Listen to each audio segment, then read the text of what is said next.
Welcome to Perspectives with Mzu. Welcome to Perspectives with Mzu. My guest tonight is Songezo Zibi, the former editor of the Business Day. He joins me again, having joined me on a podcast where we're looking at why are we angry as society. In this particular podcast, which is less scripted, we're going to be looking at the position of women in society. SAFCA celebrates Women's Day on the 9th of August in recognition of the role that women played in our struggle for liberation, as well as just the importance of women in society. And the particular subject that we're going to be looking at concerns the growing incidence of violence against women abuse in society, and the rising incidence of rape in our society. And we want to look at the nature of this culture that is on the rise. It's less scripted precisely because we really are searching for answers ourselves. So we might get some things wrong. And if we do, we apologize for that in advance. But I also thought that it would be good to have two men having this dialogue, having this conversation, rather than always putting the burden on women to answer these questions. We've cast a lot of spotlight on women who are at the receiving end of these incidents, and not enough spotlight on how men think about these incidents and what they think could possibly be the reason for these incidents. Why are we becoming a violent society, especially in relation to women? Why are men abusive? Why are men violent? Why are men treating women in the manner that is happening in South Africa? What is wrong in our society? What is wrong in men? So we will try to look at these questions. We don't have answers. We are having a conversation, and a conversation that is not scripted. Welcome, Songezo. Thank you, Mzu. What's your take on this subject, on violence against women abuse, and the growing culture of rape in our society? Now, I think maybe the starting point is recognizing that the male species is violent, and the best way to look at this is to look at the police stats, all the way to the convictions and even the prison population, because what's often forgotten is that even the males who are in prison, the prison population is there a lot of times because they committed acts of aggression against other males, as well as women too. So I think if you look at those stats, you can only come to the conclusion that the male is violent. Then, when you look at particular crimes like assault with intent to do grievous bodily harm, and you look at murder, you look at attempted murder, and when the police break down these statistics further, you find that in the case of murder, for instance, I think in 2013, 2014, which was about the time that I wrote the book, but this statistic is generally consistent. At the time, though, 74% of all murders were committed by people who knew the victim. In other words, they had a disagreement, and it appeared that one of them at least felt that the most efficient way of resolving this disagreement was to use violence. And in this case, the violence was fatal. But that pattern is repeated with attempted murder naturally, and is also repeated with assault to do grievous bodily harm. So you have a male that appears to believe that when you reach a deadlock, you have to use violence to resolve it. I think that's our fundamental problem. So by the time you get to the violence against women, I don't think the violence against women can be resolved absent of resolving the problem of why the male in our society is so violent, because that's what we have. I think what you have in the case of gender-based violence is a mere add-on to a species that already has violent inclinations. Very worrying. I'm just thinking as you were speaking that we should be pretty explicit and not say the male species in an abstract sense is violent. I think we should give that male species a face, and that face is a South African face, because South African male. Perhaps we should try to understand why is this particular to the South African male. I mean, there are other societies that have high levels of violence and rape, but South Africa has often been referred to as rape capital. And we may know of individuals in our communities, be it in the townships or in the villages, who have been accused of rape. And some have been convicted of rape. And these individuals, when you look at them, and some may be relatives, when you look at them, they are fun, they're jolly good fellows. They may have... They are the life of the party when there is one. They're the life of the party. Yeah. They are liked by everyone. And then you hear that someone has raped. And it just doesn't... you can't match up the picture of the individual that and the incident of rape. I mean, I'm just trying to understand what could possibly be the conditions that give rise to this. I'm not a psychologist, but I'll just use my own understanding of what leads to this sort of thing, and I'll use a very, I suppose, a very simple example or an analogy, and that is, if one accepts that rape is not about sexual gratification but about power, and I believe that. That is not about sexual gratification, but about power. I guess the question then is, why do men feel so powerless when they have such a dominant position in society in general? And right across all income groups, by the way. It's not the male is very privileged I think in the world in general, but in South Africa in particular. So what is it that is making the men feel particularly vulnerable? I have a theory. Because when I was younger, I used to witness this a lot more. Now, guys used to use their superior material position to try and pick up girls. In other words, you have a motor vehicle and you offer a girl a lift. Right? But of course, what started happening is that with the improving position of women as professionals, offering a woman a lift is no longer a thing, because the woman, by all accounts, probably has her own car. And I think that began to correlate with complaints that professional women think they are better. Now, they don't think they're better. They just have means too.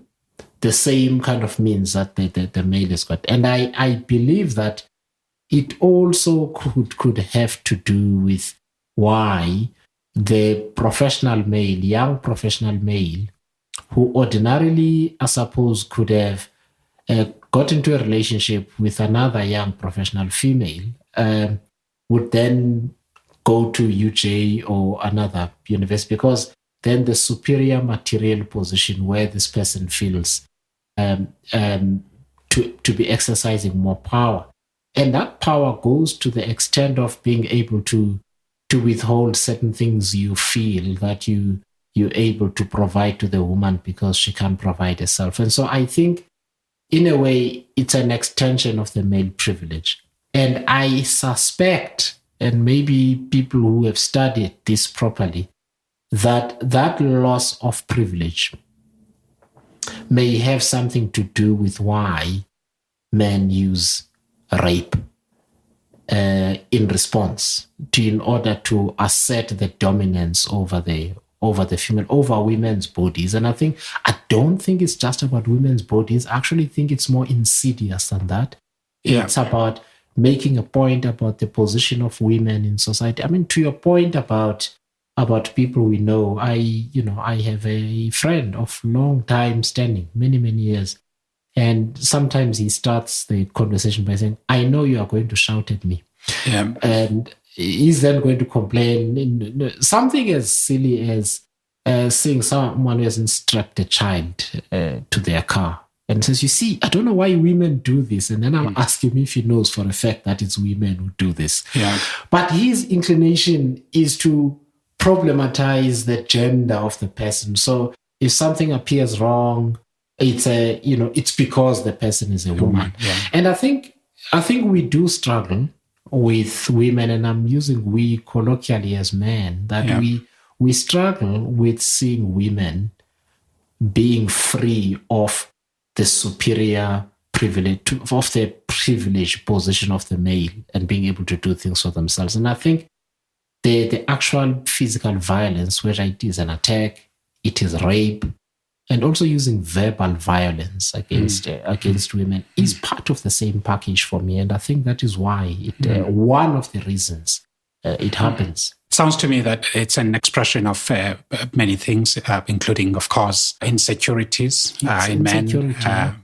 There's a reference to fragile masculinity, the idea that men are unable to respond in healthy ways to criticism, being outcompeted by women, and they have a sense of their position as a God-given right that cannot be taken away from them. And I mean, I just thinking that perhaps a lot of this is ingrained culturally. These are ingrained cultural traits that are then reinforced later in society, because how boys grow up and what they witness, how they see their mothers being treated by their fathers, how they see women treated in the communities they live in, developing ideas of women as inferior because of the position that they are made to occupy in the hierarchy of society, of economy. And I think when that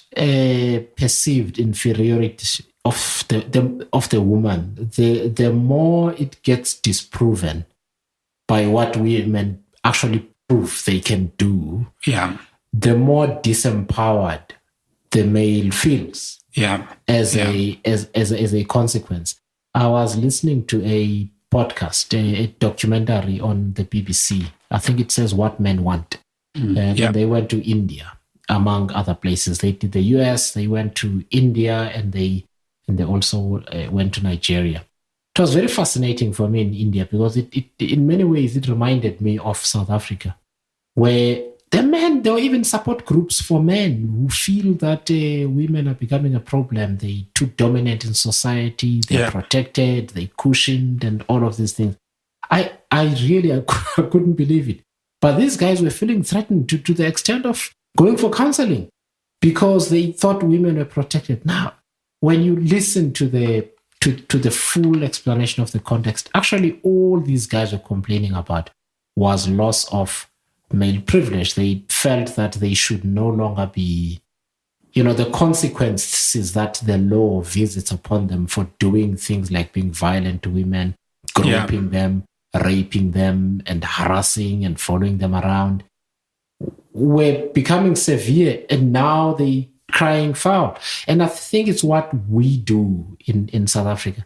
And I think, Mzu, fundamentally, the problem we have in South Africa is denialism. We do not like looking at a mirror and saying, geez, I look ugly.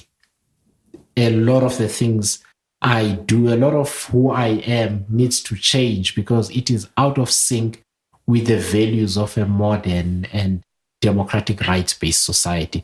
We don't like that. We always want to be perfect. As a consequence, we will have things like real men don't rape. Actually, men are violent in general. Even males, when they think of a physical threat to them, they don't think of a woman. They think of another male being violent to them for no reason. Sometimes, you're walking in a space, it's at night, you think, oh, somebody can be violent towards me. You don't think of a woman, you think of a man.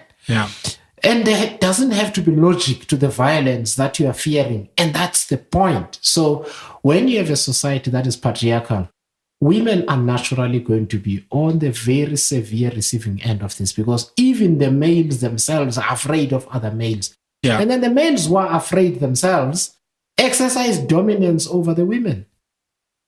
Exactly. Because you might be afraid yourself, but as soon as a threat is dissipated, you then visit violence on those who are weaker than you. Yeah. But we don't want to talk about it in this way because we don't want to admit that as South African men, we are violent. We have a violent disposition. Yeah, I think that's an accurate observation because I remember growing up in the township, you would see, and I think this is also prevalent in rural villages, the concept, ukupanza.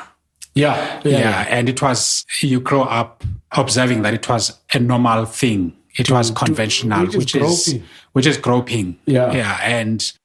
And men would do it, laughingly and not expecting any resistance.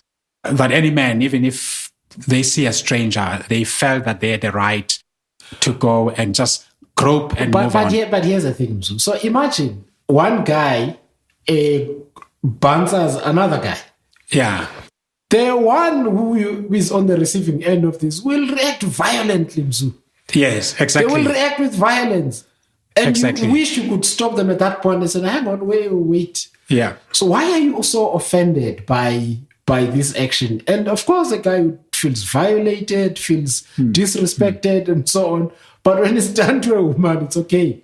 Same guy. Yeah. But also other notions, the boys at young age, teens, and, when they reach sort of the early stage of adulthood, there were also myths around that if you have a girlfriend, to show that you love your girlfriend, you must beat her as a sign that you love your girlfriend. And this happened a lot in townships. And it was a sport because your male friends would be huddling there watching if you going to do the deed. Yes. And I mean, these are seeds of violence.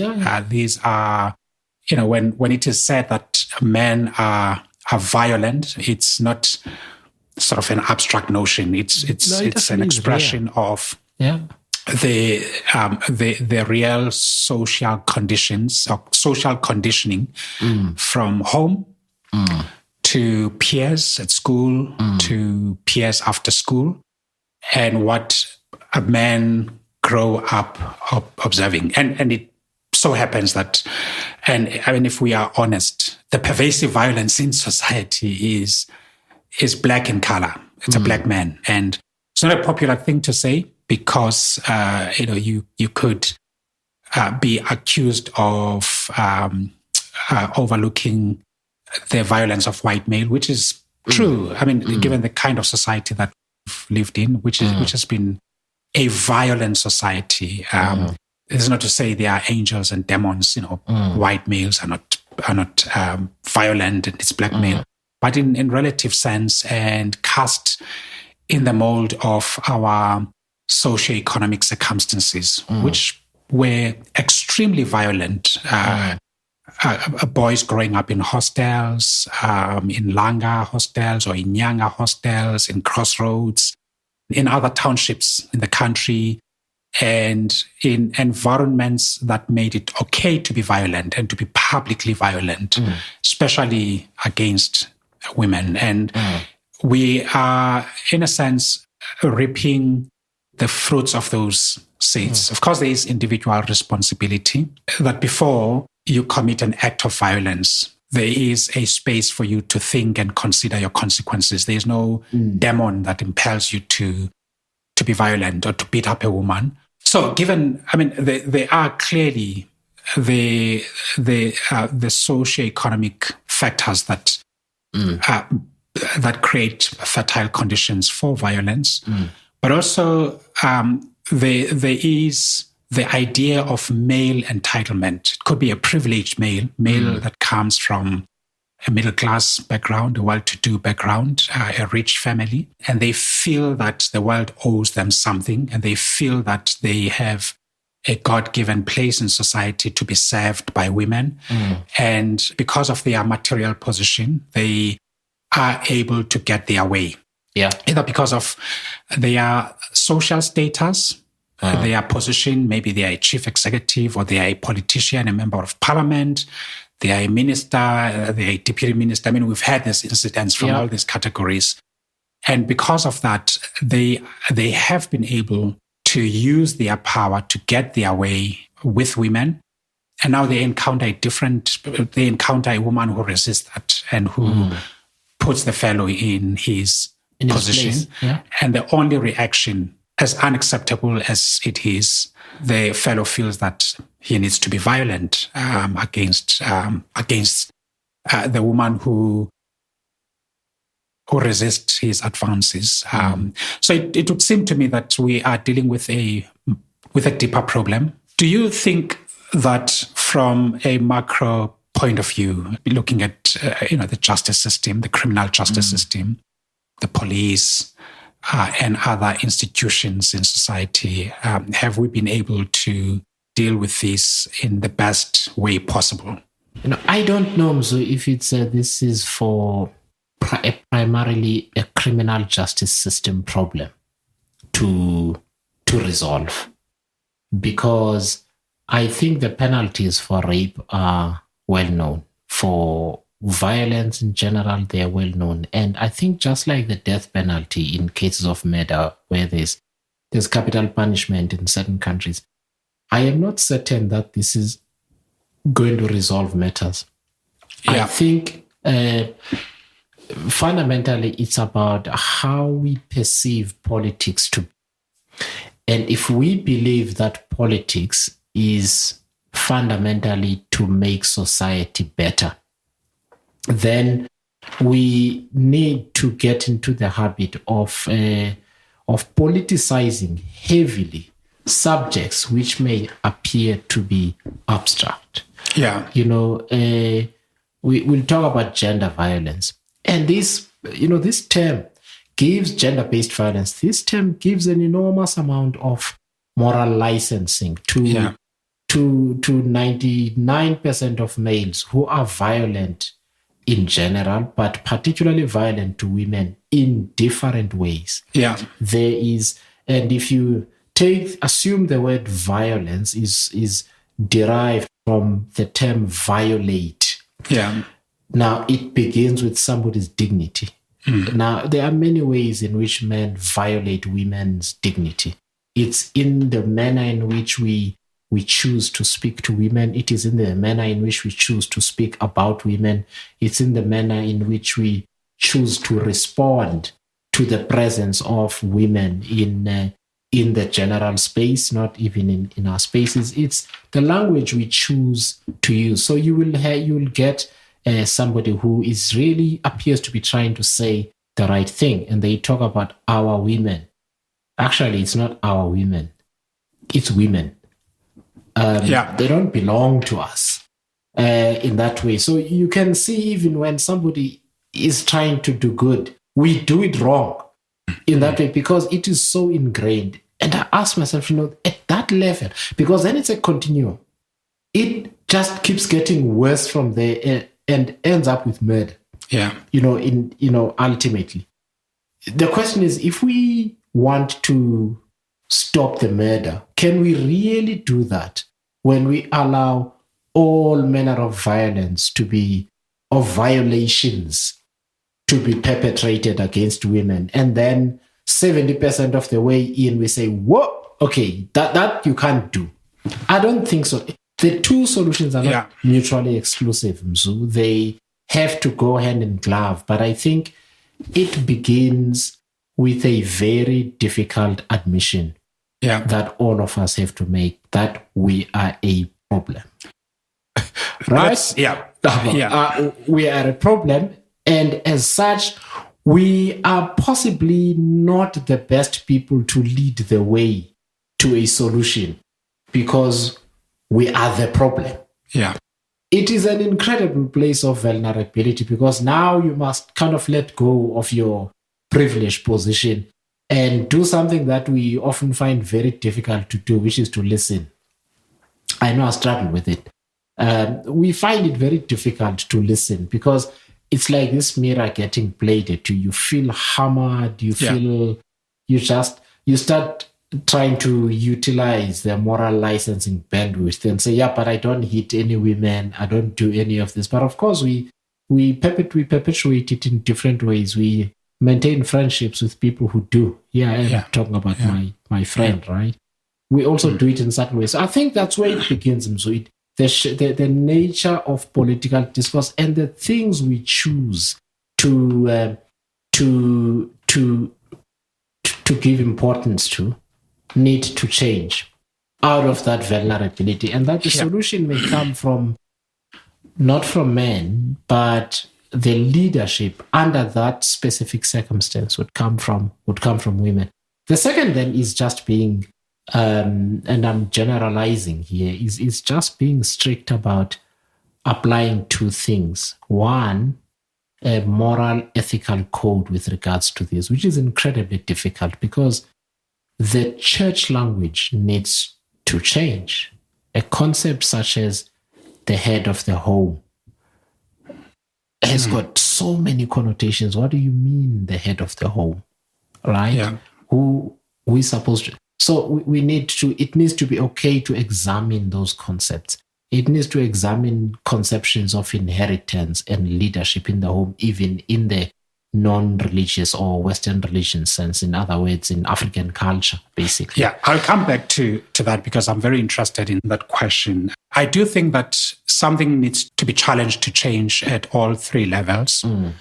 At the political leadership level, at the level of society, and at the level of individuals and the spaces in which they are most comfortable, the intimate spaces of homes, intimate spaces of lovers, and so on. I do think that there is an important role that political leadership can play in mobilizing efforts, at least at the national level, to generate a national movement and focus on this issue, to give it the attention that it deserves. I mean, if you look at the police structures, I mean, there have been complaints by women that it's very hard to report cases of rape because of how the police handle deal with this, evidence, how the police are not trained to listen to women empathetically. They are part of the problem if they are male.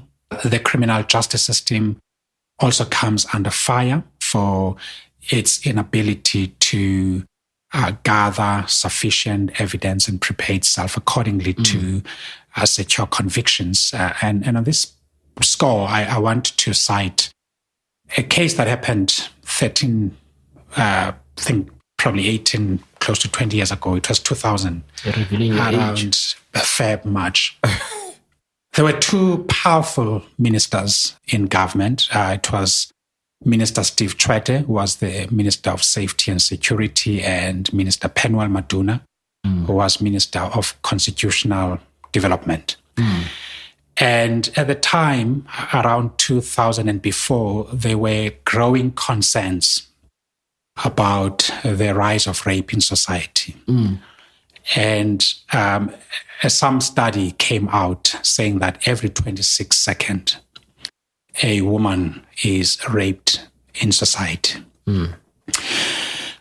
These two ministers stood up, I think it was Parliament, and they said, well, we've been standing here for 26 seconds and no one has been raped. Yeah, I remember that.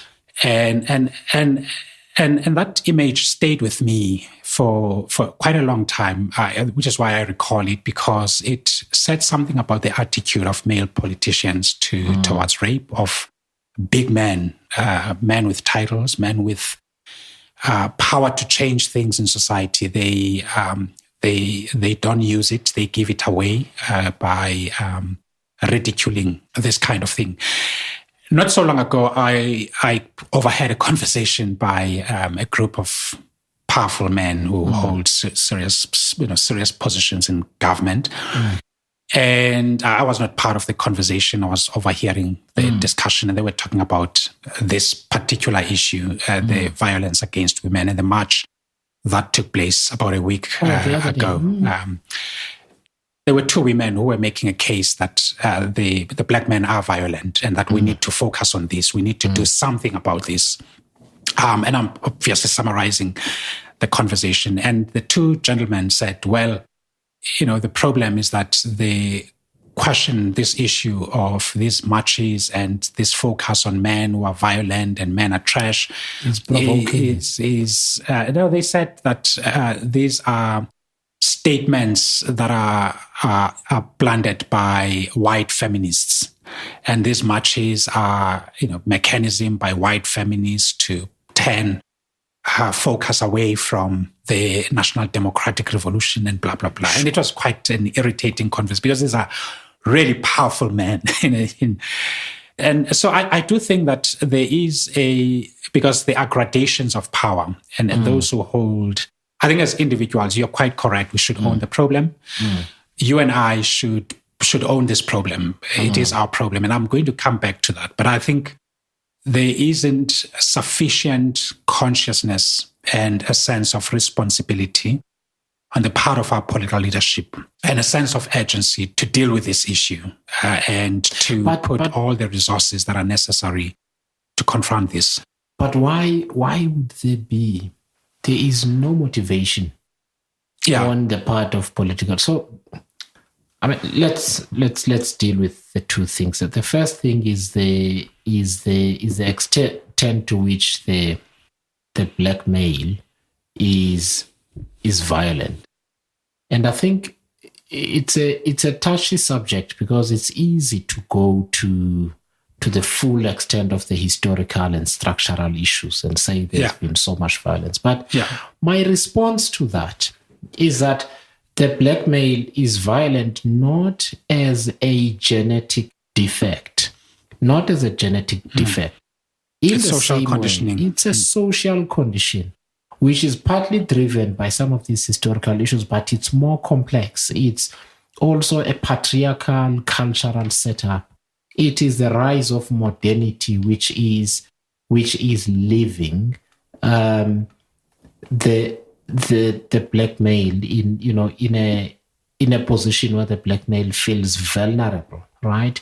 To a greater extent, perhaps, than communities where the levels of vulnerability, perceived vulnerability, are not so much. But I think fundamentally, it is necessary to say whatever the historical drivers are, ultimately, black men and women are responsible for what happens in black communities and black societies. Yeah.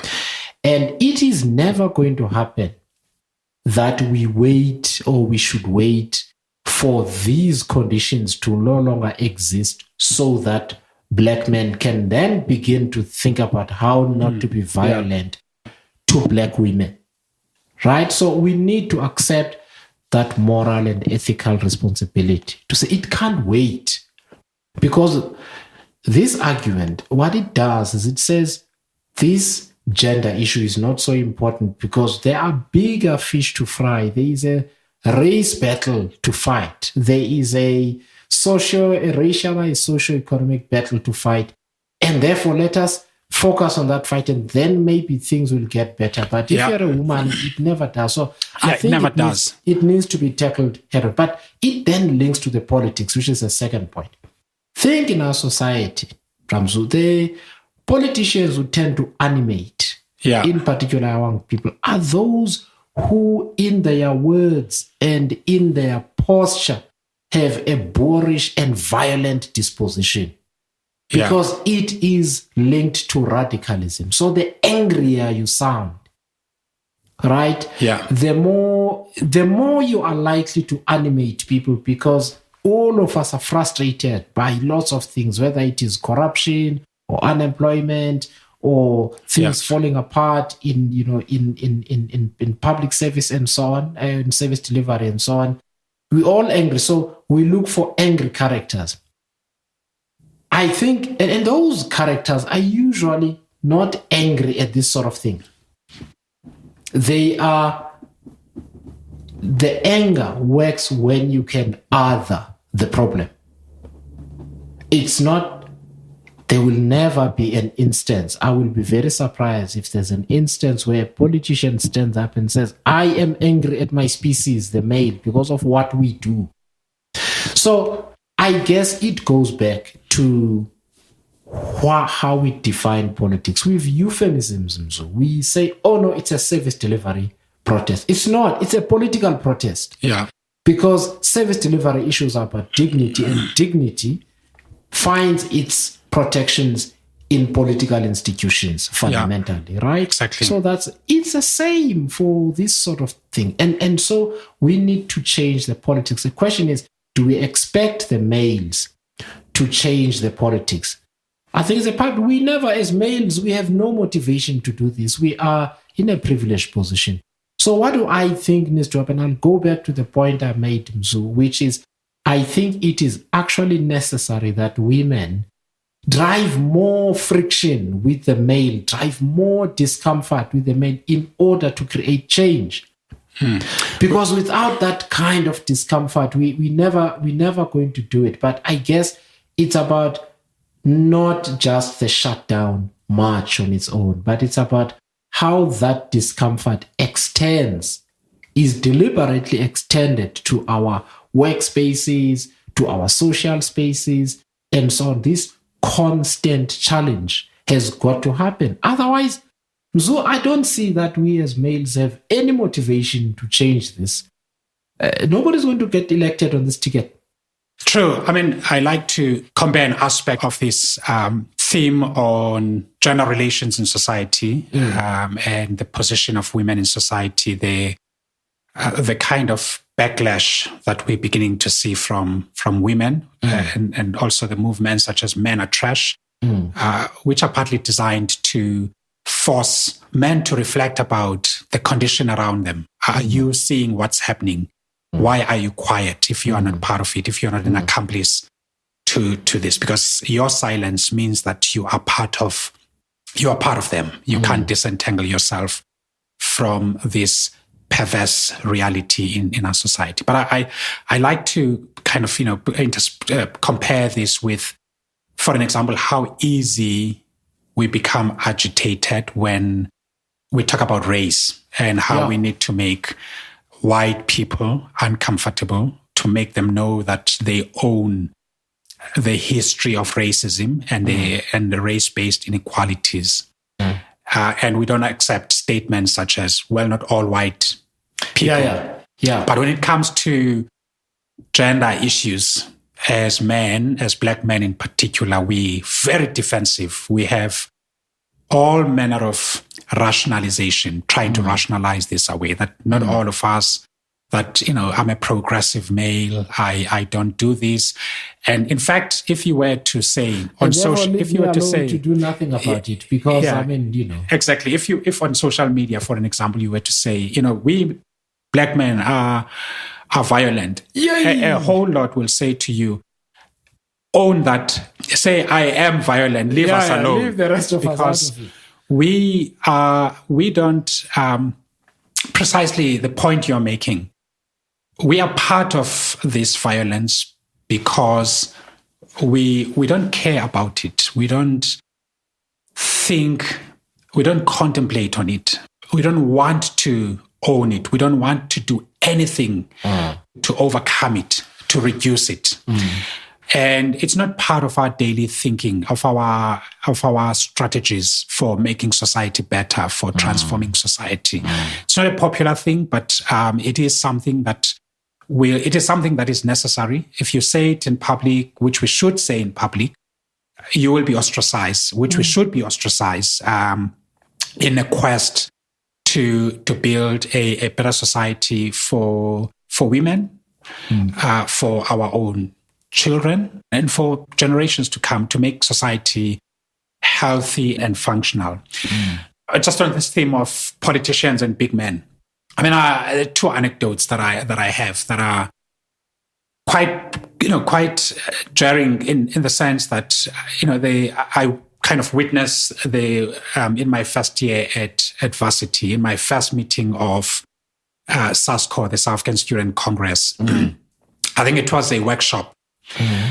And it was actually an AGM, and so I was invited to come and attend it. It was my first year, and there was a fellow there who was extremely popular. He was a charismatic student leader. He was known by everyone. He was a warrior student leader who could confront the administration, was fearless, and had a lot of following. It was popular, very popular. And then came a time to elect leaders to the branch, to the executive committee of this was at UCT. And this fellow obviously had lots of nominations. And someone, a male, I think it was actually a woman, raised a point that this guy is under investigation for rape. There is a rape case that he still has to answer to. So with those allegations, we can't nominate him. The majority of the room felt that he should be nominated. Felt that he should be nominated. Oh, yes. There was only one male. I still remember him. He was Tiro Holele. He stood up. He must have spoken for close to an hour, making a case that this guy cannot be elected because this goes against the grain of our principles and our views.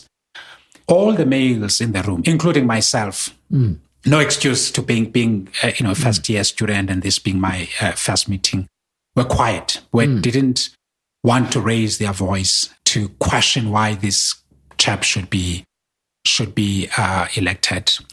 And what struck me, and I kind of carried that, is that this guy's voice, as singular as it was, carried the weight. Because he stood on principle. There were many women supported him, and eventually the fellow wasn't elected, which was great. And it has, and over time, and as I participated in student leadership, National Executive Committee of SASCO later on, I began to observe a pattern amongst male activists. The progressives, the so-called progressives, they always felt an entitlement to women. They are bravery, if you call it that, perverse bravery. Gave them moral license. Gave them license to sleep with as many women and to essentially, push their way. And I think for women, it would be awkward to report those fellows because no one would believe them. So-and-so is... can propound revolutionary theory with clarity and incandescent. There is no way, and he can speak, the language of gender transformation. And he will also claim to be a victim, right, of conspiracy. He would claim to be a victim of conspiracy. Because I fight for you all, then, these allegations surface against me, and this basically is designed to neutralize.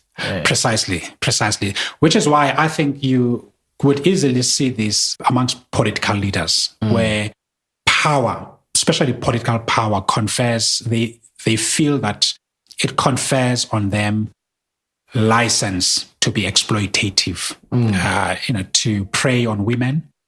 And this is not to say women don't have agency, but one has to understand it in the context of the structure of power in society, where positions of power often goes to men, and men have keys to opportunities. They have this halo in the eyes of their peers. So those, I thought I would highlight those incidents because I still continue to see it amongst people who are given, especially men who are given power. Now, look, you say that we should own this. I personally own that I'm part of the problem, unless proven otherwise.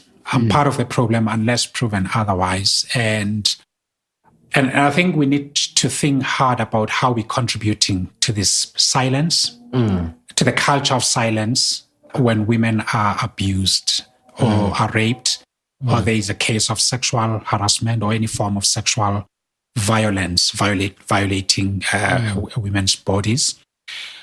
When our peers, when we are in men-only circles and there are jokes about women, what do we say in those circles? Do we speak out? Do we counter those messages? What else do you think? Do we create that discomfort as well? Do we create that discomfort? It's not just up to the women to create the discomfort, that we also challenge ourselves in that way. I think that's very important for those of us who consider ourselves to be progressive. And to also accept correction without being defensive, because this is very difficult. I had an experience once where somebody called me out for not listening to the women around the table in particular. It was incredibly difficult it took me about a week, and I eventually realized, no, but this person was right. I don't. And I'll probably still do it again, because again, it starts with subtle things. I think the challenge is, I suppose, the next step in this is to challenge more and to challenge one another about what have we said to add our voice to this, right? In many ways, whether it is participating in the next march, because we feel it's a woman saying, I didn't go. And not because, I had commitments, but I didn't go because I had commitments. I didn't go because even if I didn't have commitments, I wouldn't have gone anyway. And this is important. And I think perhaps at the first level, it's challenging one another about whether we've done anything lately to create a tide of change in this way. And in the public space, in discourse, and whether we accept this kind of correction, that even when you think you are progressive, you still get it wrong, and that you are subject to correction, and that you must accept that constructive correction. Because we tend to be defensive. I think so. The slogan is when I see you and we greet. Songezo, what have you done lately to defeat patriarchy and violence against women? Yes, and what have you given up in terms of the privileged position that you have as a male in society? And I think it needs to get to that level, and it kind of needs to be a comment. I think it does need a level of public commitment.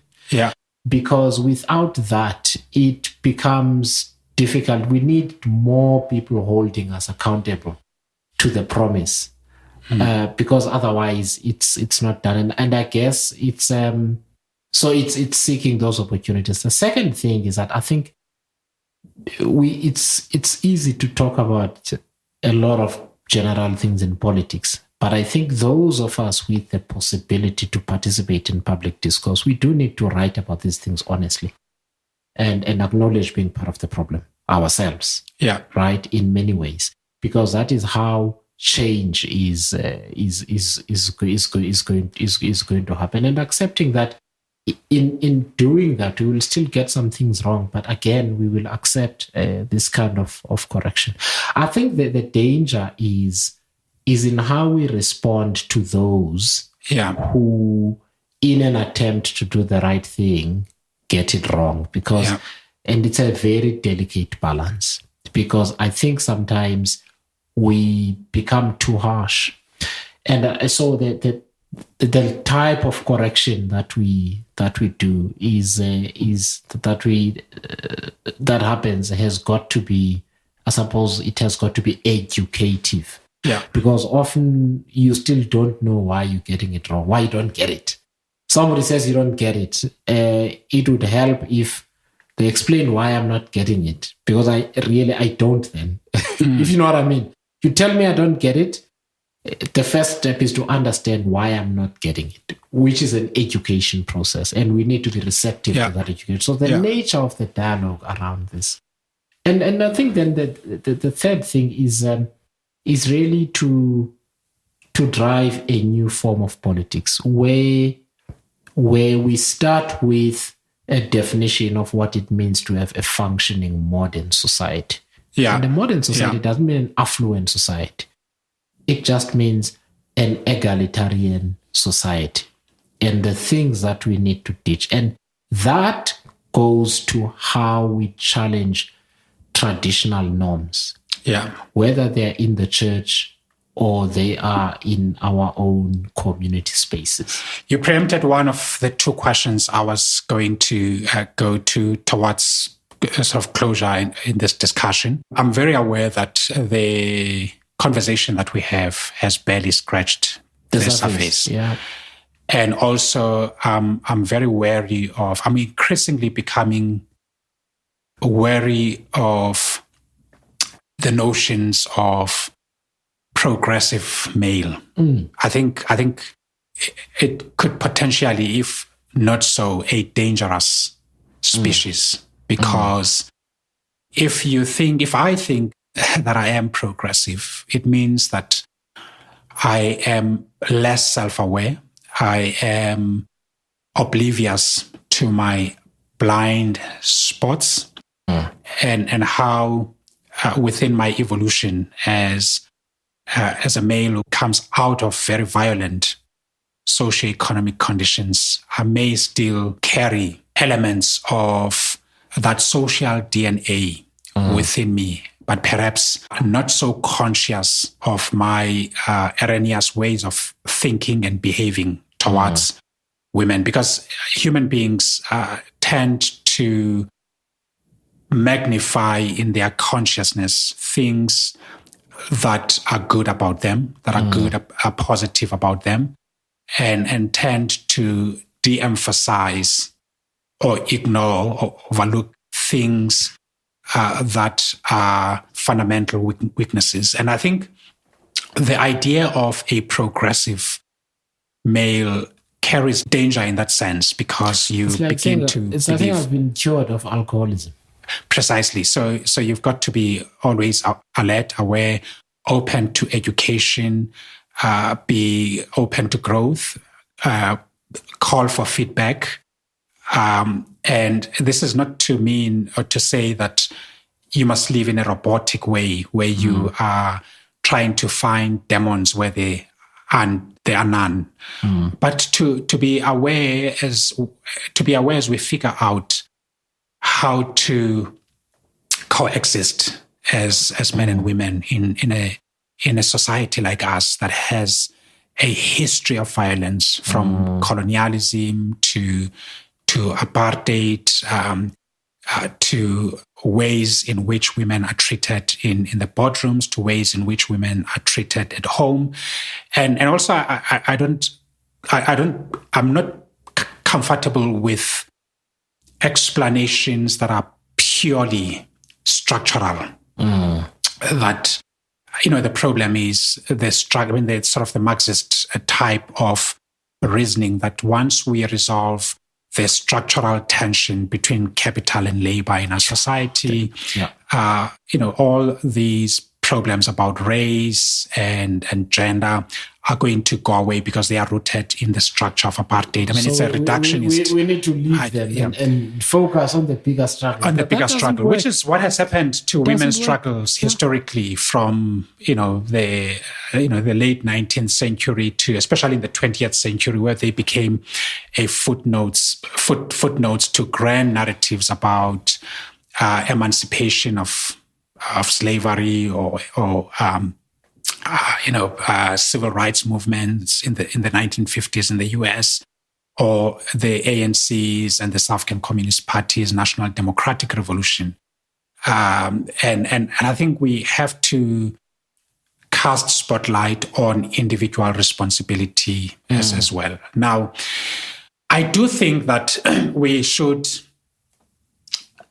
boldly, confidently, and vocally take on our culture, because our culture is not all exotic, grand, and innocent. We know that part of our culture, there are traces of violence against women, traces of sexism, traces of women oppression culturally. And I think we should say, this element, these things, or our culture needs to be cast upside down, needs to be overhauled. We need to question it. Maybe it shouldn't be a starting point.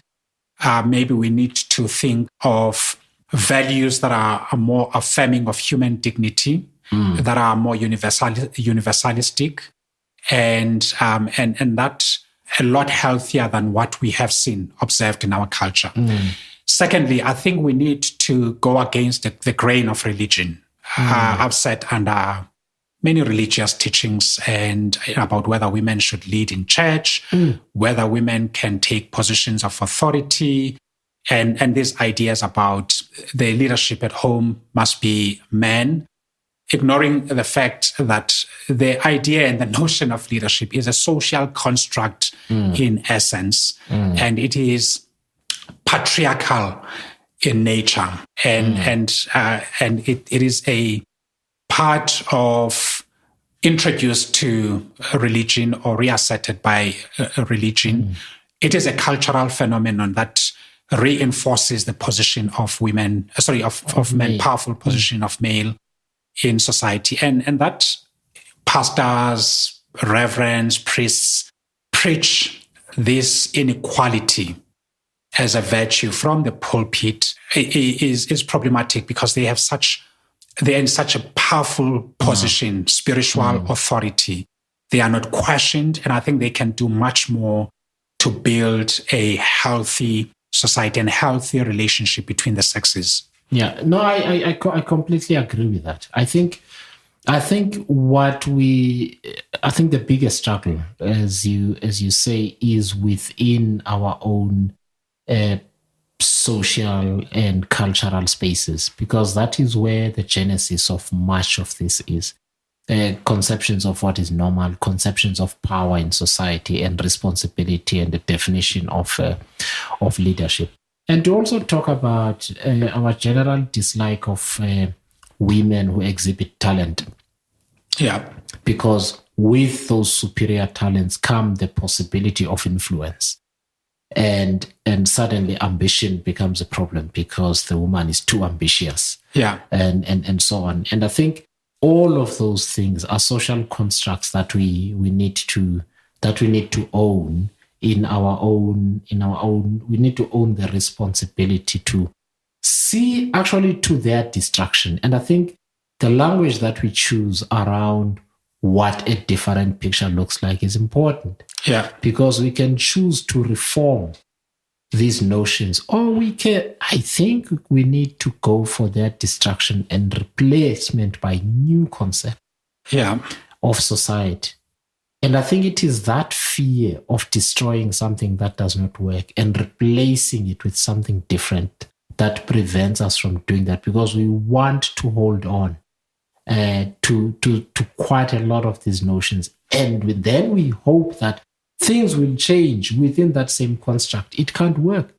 If the mold is shaped in a particular way, you can't get a different outcome out of it if you continue to keep that same mold. And I think the church is one of the most powerful influences in society, if not the most powerful influence. In South Africa, we're a very religious society. And I think in the same way that the church has been able to challenge notions of African tradition, it's got to be possible to challenge those same notions in the church itself, but also in society, in the same way that it's okay for the church to challenge these notions and for people to speak boldly. And I suppose, to get back to your point, it would, however, need an act of courage from a politician or two who are highly influential and respected, for them to own the problem. And I think it's particularly important that that person is a male. Because this is not a woman's problem. This is a society problem. Our society is breaking. It's broken, actually. It doesn't have the shape that it needs to have and the values that it needs to have in order to produce the kind of citizens in future who can have an egalitarian, rights-based society. And I think it starts with that admission.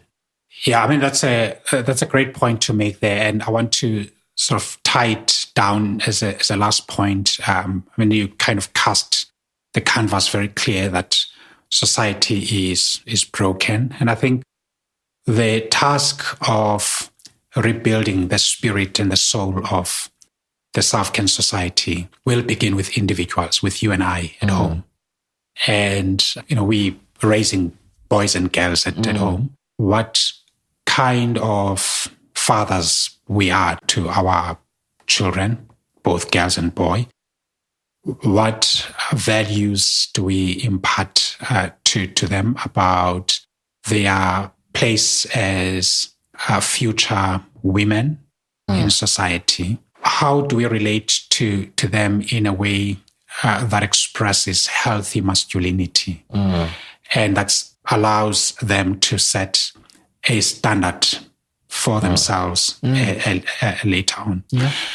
But beyond the intimate space of home, it's also about what we do in society to pave a way for them. Are we part of the lot that in the workplace suppress women, don't give women opportunities to advance? Are we part of the lot that is silent when abuses against women are proliferating? Because if we are part of those who are silent, part of those who are building ceilings against women advancement in the workplace, we are in effect acting against our own interests, against our sisters, against our partners, against our children, who will find those spaces untransformed and may very well cast a judgment on us in our graves. So I think there is an important role that we should play as individuals consciously at home in how we relate with our women peers, our friends, people in our social circles, and how we find answers both from within ourselves, but also in being vulnerable, talking to others across the table, across gender, about what needs to be done and working collectively with them to find these solutions. But it's not, I think it would be unfair to say this is a struggle that women will have to carry on their own. Yes, they got to take leadership. I think we are unqualified to take leadership, but we've got to be with them side by side in pushing against this monstrosity of violence against women. Any final thought? No, I think the final thought is that there is no magic. There's no magic formula. There is no law that is going to be promulgated and solve the problem.